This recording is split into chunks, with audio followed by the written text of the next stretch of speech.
The road to success for Hawaii's most successful leaders is more than just the bottom line. It takes vision, passion, and compassion. We take an inside look at extraordinary founders and visionaries from humble beginnings who forged a path and transformed the way Hawaii does business. Join us as we meet inspiring CEOs on Founders and Visionaries next. Founders and Visionaries is brought to you by Hawaii Business Magazine.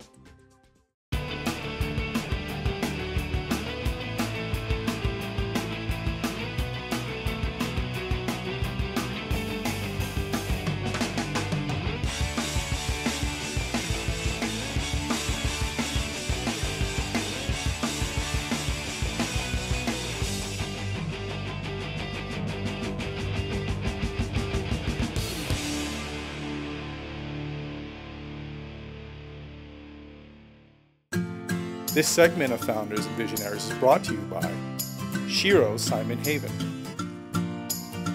I started each one with a song. I feel so good I want to belong to you and you and you and you. I do things with everything I've got from the bottom of my heart for you and you and you and you. Oh, bravo. I am loving the chance to sit down and get to know you because you are an amazing person and a wonderful spirit. I can say one thing. I'm different from everybody. I come from Aloha Park. Pupule guy from Aloha Park. Yeah? Well, this Pupule guy from Aloha Park has done well for himself. Today, Shiro's Saimin Haven is one of Hawaii's most successful landmarks. But his entry into Hawaii's culinary history was a bumpy one. Drafted into the Army during World War II, Shiro worked as a latrine orderly. Unbeknownst to him, the dirtiest job in the Army would lead him into a bright new career. He made his way through the ranks and wound up as Staff Sergeant, the executive chef in charge of the mess hall. But when Shiro left the Army, he had to start his civilian career all over again at the bottom as a prep cook. It took 10 years moving from job to job. Sometimes there wasn't even enough money to buy food for the family. He finally found a stable job as an instructor at Kapiolani Community College, but still, he had a dream. I don't have the word impossible in my vocabulary. Oh, I love that. But I said to myself, someday I'm going to be a chef. My first churros, I started off in Haen, the small little snack shop. Oh. The place was going bankrupt. I said, forget it. I cannot get a loan. I cannot. They wanted $50,000. I didn't have even $1,000. I challenged myself. Do I want it?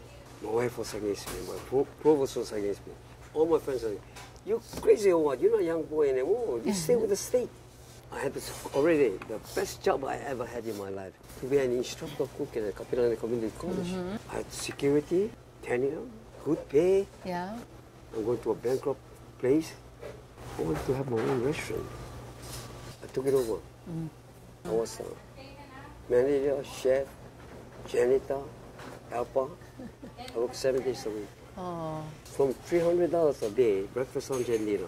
Within 3 months, I brought the goals up to over $1,000 a day. Wow. They loved your food. Somehow, as I told you, I was able to touch people's heart. They're not my customers, they're my friends.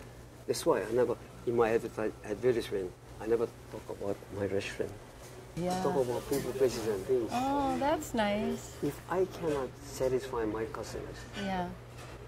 no matter how much advertising I do, Yeah. It won't matter, right? my customers are my spokespeople. You have so much more than a restaurant going on. You have your own personal ministry happening in here. Yes, yes.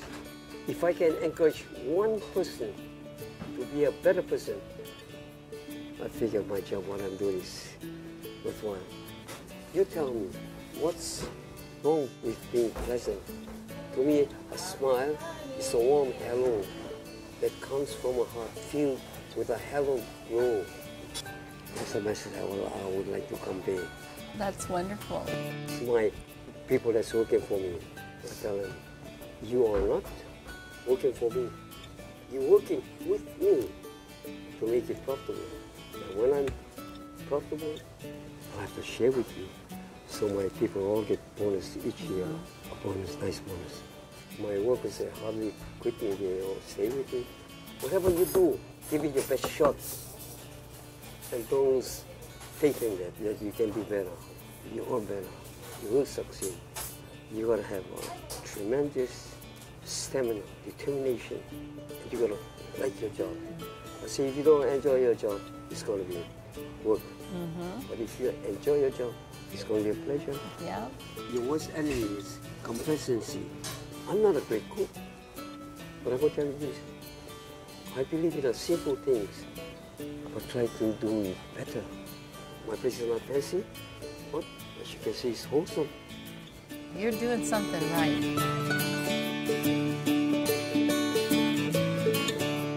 So your menu, it's amazing. There's literally hundreds of things on here. How do you decide what goes on the menu? It all comes to me. I'm the creator of the Peach Patch Pool, Aku Belly not too smelly, and local boy stew with meat inside. If you don't see the meat, you don't pay for the stew. Oh, that's awesome. You have a really bright, creative side to you. Oh my gosh, there's over 60 types of Saimin to choose from. I was doing all right as a restaurant, but I was thinking, I wanted a calling card that identifies me to this product.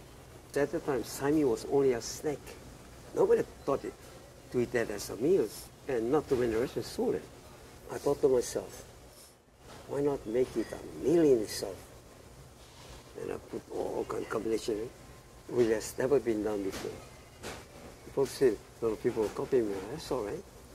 Today, Shiro's daughter, Linda, has been tasked with continuing the success of all the restaurants, and his son, Alan, runs 5-Star Noodle Factory, the secret behind the freshness of Shiro's Saimin, made fresh daily, never frozen.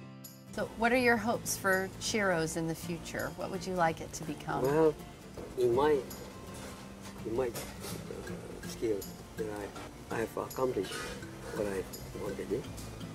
To me, my biggest accomplishment is not in my success in my business. What is it? My thought is if I can inspire, motivate people to be a better person. That's my goal, not for monetary gain. And I feel that it's a great honor for me. I feel proud of it. It's wonderful. The most important thing is life. Yeah? You know what it is?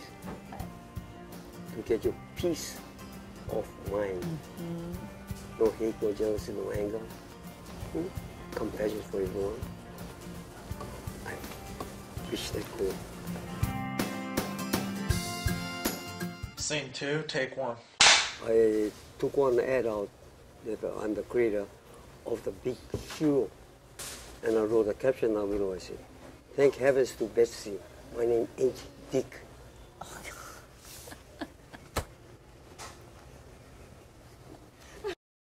Scene 1, take 2. That's for each and every one of you, and you, and you, and you, and you, and you. No, can't do that part. No, I went down. I went down. This is the real secret. The dashi is awesome.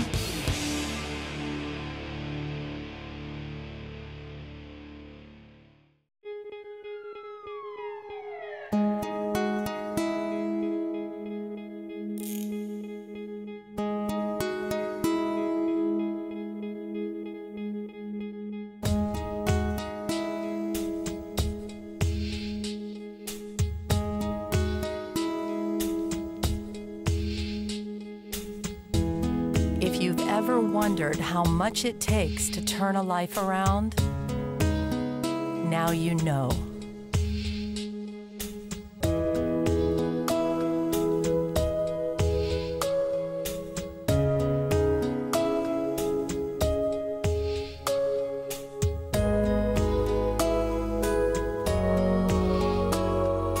With more local families turning to Aloha United Way, we're turning to you.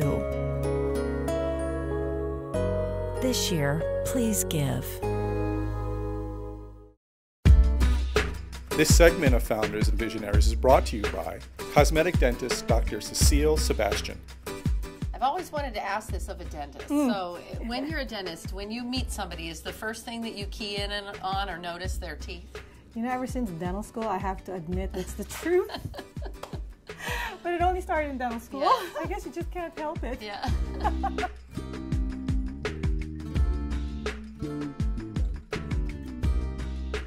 Now, what do you think it was that your parents instilled in you that got you to where you are today? I always feel like I owe everything to my father because he's the one that kind of pushed me when I had doubts about which way to go in college. So I pretty much owe everything to him because that's where I met my husband in dental school, who's from Hawaii. My classmates all used to say I don't want to come out as Cecile's child because I worked 3 jobs in dental school. In addition to being a successful dentist, you're also a very active mom. What's your home life like, and how do you balance all of this? You need a great husband. I'm sorry. That's the only key. A great husband and great in-laws who live 2 miles away. Tell me about your practice. We do a lot more of preventive dentistry and even more complex and advanced procedures. One of the things we all enjoy doing, because patients really love the end result, are dental implants. To me, dental implants are one of the dentistry's greatest contribution to mankind. And dental implants can feel very much like their natural teeth. Psychologically, it just feels much better to have your teeth back rather than having had lost it. For seniors, can this be an alternative to dentures? That's precisely how it actually got developed, because dentures are a very difficult prosthesis to wear in the mouth. So implants were actually developed also to hold dentures in place. 2, 3, or 4 implants, and more certainly, can be placed into the jawbone that actually the denture is attached to. So now there is no movement, and it's extremely comfortable. And again, psychologically, patients don't have that fear of it coming out when they're talking or meeting other people. And you were mentioning some other unique specialties that you have here at the office, too. Yes, when we do our dental implant surgeries, we have what's called a dental CAT scan. And what it is it allows us to view our patients in 3 dimensions. We can actually see the height and the width of the bone onto which we'll be placing the implants.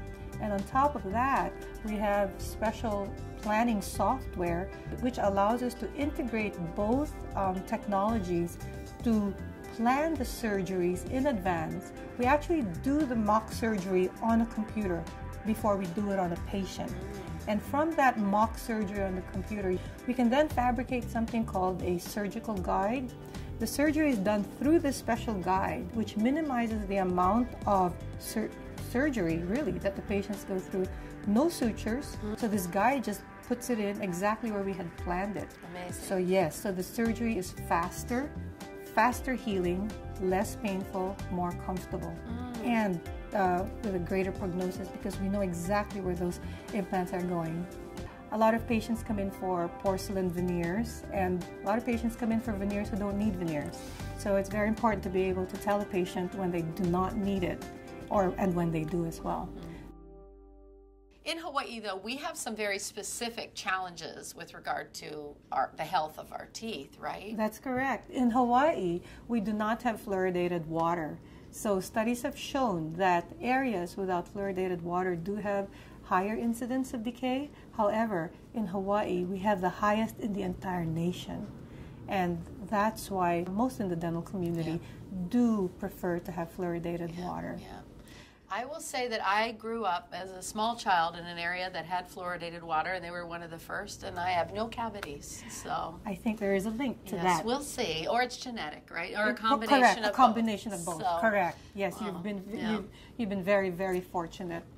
Thanks, Mom and Dad. What are some things, some advice that you want to give to parents out there to get their kids on the right path with their dental care? Number one, it should start with pregnant women. I think pregnant mothers should already be informed that babies should never, ever, ever be put to sleep with a milk bottle. Leaving milk in the bottle with the baby overnight will allow the milk to pool, but that can turn into sugar that can rot the teeth down.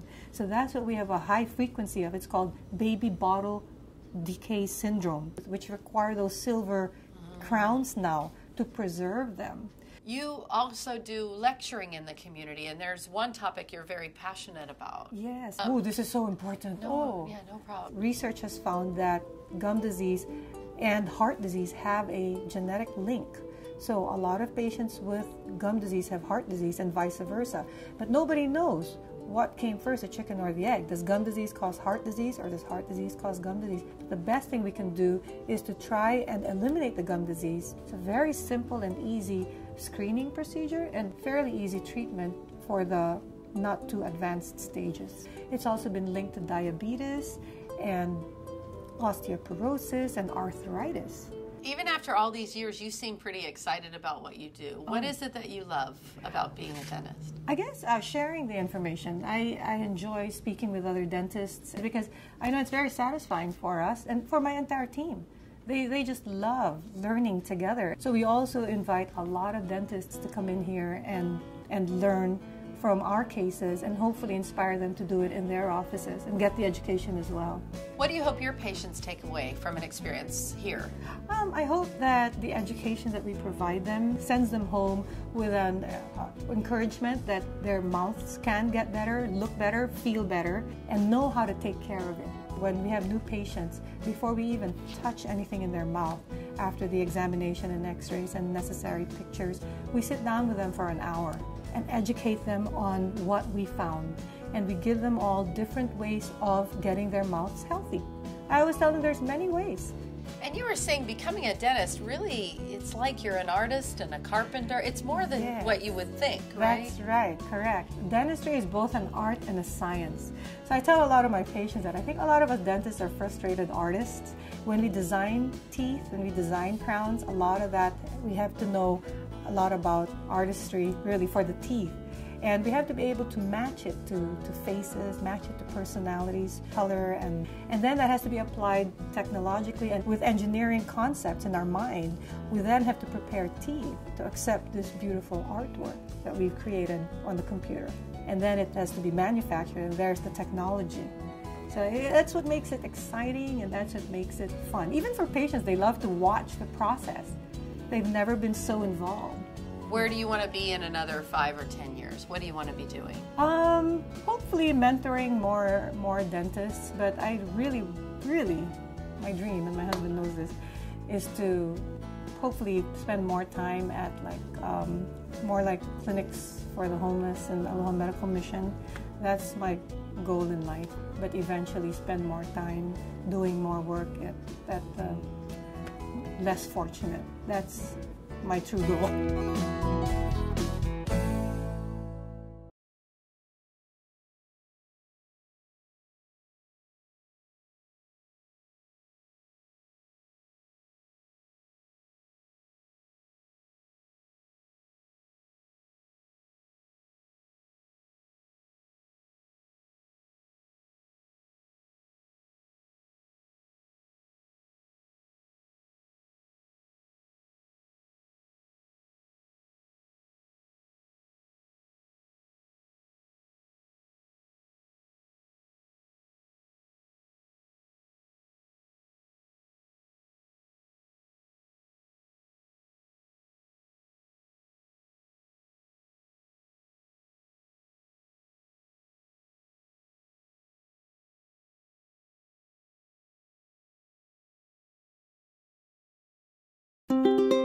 This segment of Founders and Visionaries is brought to you by Aloha Pacific Federal Credit Union.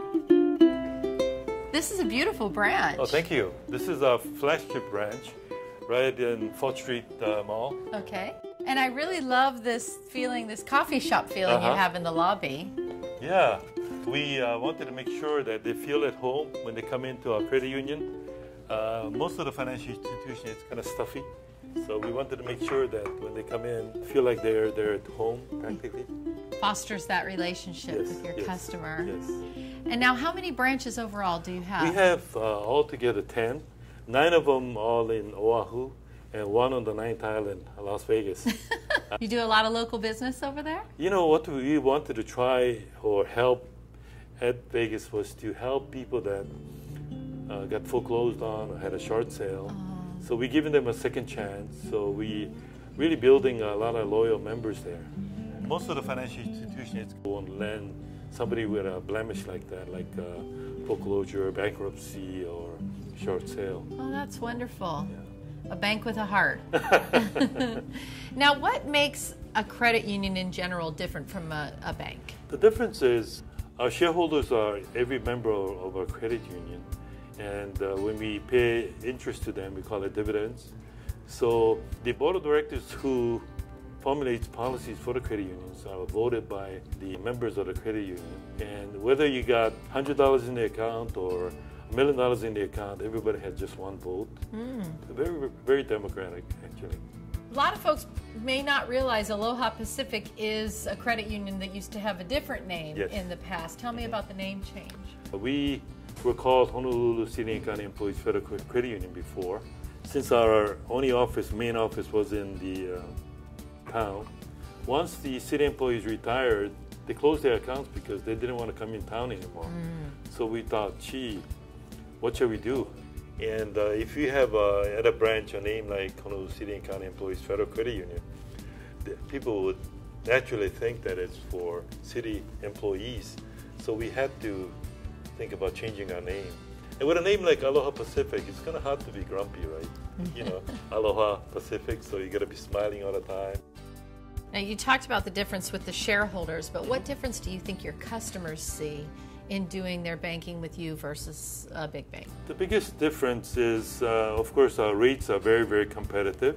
Plus, what I'm very proud of is members always ranting and raving about the great service. Our people are very friendly, and we utilize what they call a remote teller system, which we're the only one in town that utilizes that. Like a video conference? Yes, yes. It's really safe for our employees because we can't get robbed. You know, it's kind of hard to rob a video screen. So it's really worked for us. And then you still have staff at other areas. If they feel uncomfortable with the video screen, they can just sit down at a desk, can help face to face. The thing that I find really fascinating is that you've been with the bank for all these years, 40 years, and you're still coming up with new ideas. I mean, how do you keep yourself on top of? You know, it always comes out from trying to satisfy members' needs, and then you try to decide what is the best way to solve the needs of the members. We had a lot of loyal members because you build relationship. We want to make sure that we kind of maintain that part of the family kind of feeling. We're quite different from other financial institutions. I'm one that get aggressive when things are bad, and I kind of pull back when things are too good, and that's kind of helped us quite a bit. I think that's a really fascinating philosophy. So when you say you get aggressive when times are bad, does that mean expansion, or what do you mean by that? Yes, expansion. When things are bad, construction costs is down, leases are down, real estate prices are down, so that's the best time to get aggressive. And when it gets too good, then you need to pull back because prices are at the peak for almost everything. What do you think makes you a good leader in your field? I think the passion and showing by example. I'm really passionate about helping people, so I think that kind of reflected with our people too. And I like to think that we do really, really take care of our employees. Also, we like to help the community. So we've done Aloha United Ways, school supply collection. Thank you very much, by the way. And we've done Lanakila Meals on Wheels. We also contribute to Children's Miracle Network, and I'm so grateful the employees, most of them show up. I'm really proud of that. There are businesses who realize that the whole concept of philanthropy or giving back to the community is actually a wonderful morale booster for their staff, too. Yes. So you're also doing some things to help Hawaii businesses, Yes. too. Yes. We decided to get into commercial lending. Small businesses are the foundation of the economy, so we really, really want to help small businesses. So we do business lending anywhere from $100,000 line to even up to $20 million. We're fortunate enough to finance the warehouse building. If you remember, Kim, about 3 years ago, the bank stopped lending altogether. The money was very, very tight. And so we got a group of local people together from the Hui. They were instrumental in helping local people buy a property from a mainland company. And it was a $20 million deal. And we financed it too at the same time. And they're the happiest. I don't know if you saw the transformation of that building from a warehouse to now retail. And we're really, really proud of that. So commercial lending, and you got into it at a time when nobody was Yes. giving loans. Yes. Yeah. When you have things up like from one generation to the next or building lasting relationships, what's behind that thinking? We want the children open account and stay with us their whole lifetime.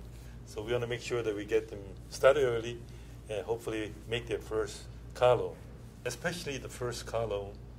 They always remember that and they stay with that institution for life. And then hopefully they'll come back to you for their house and everything. Yes, the house. We even have financial planning. We have a real estate company that we give back to our members 1% of the commission when they buy through us. Wonderful. That's a big benefit. So when are you going to retire? I tell my board that I'm going to die on the job. Oh, and when you leave your post, what do you hope, what impression or difference will you hope you've made on the history of this company? What I like to be remembered for is I had a lot of compassion for both our employees and the members, that I really, really stretched and really, really went out of my way to help better their financial lives and made a difference.